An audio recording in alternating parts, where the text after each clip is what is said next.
the nerve to subclavius on the back side of the body, we have our dorsal-scapular nerve and the suprascapular, right? So the dorsal-scapular is going to supply the levator scapula up here along with the rhomboids minor and major.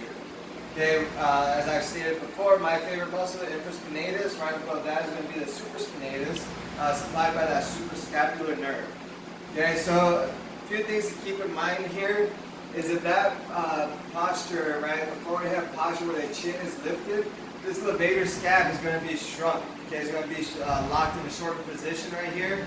And if you have that rounded forward posture, these rhomboids are going to be elongated and locked in an elongated, weakened position. Okay, and that's going to go for the infraspinatus as well as the supraspinatus. So the supraspinatus is actually the most commonly injured rotator cuff muscle.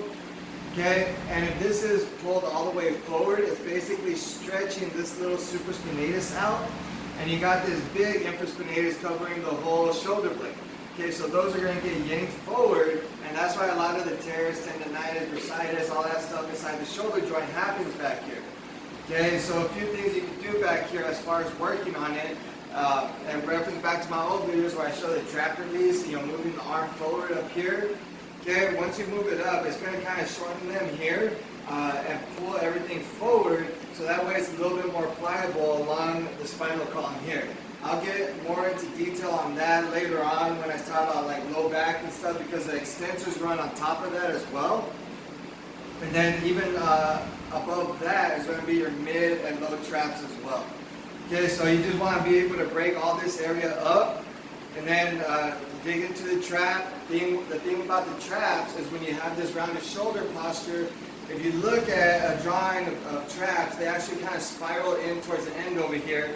So this is the reason I like to bring the arm forward, is once I'm in here, I actually kind of pull all the skin tissue forward so that my fingers can dig into where that space should be. And it's going to be uncomfortable for the client, but once it breaks open and you feel your finger lock into that space underneath the trap, you can actually just mobilize that trap up here. Okay? Bring it back. I like to just bring the whole shoulder up and drop the arm for you. And I wiggle out here just to get some more kind of nerve flossing action going on.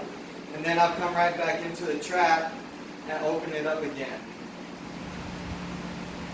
Okay, as far as the supraspinatus, it's right by the teres minor. And you should be able to feel that space in between those two muscles as it comes up here.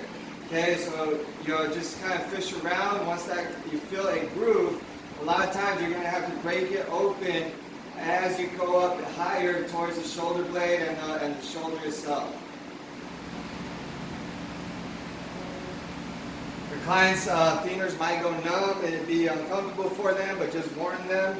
It's a common side effect of pressing into this area. And so just try that out, guys. Mobilize the shoulder, activate your backside, and open up that chest. It's very important. Thank you.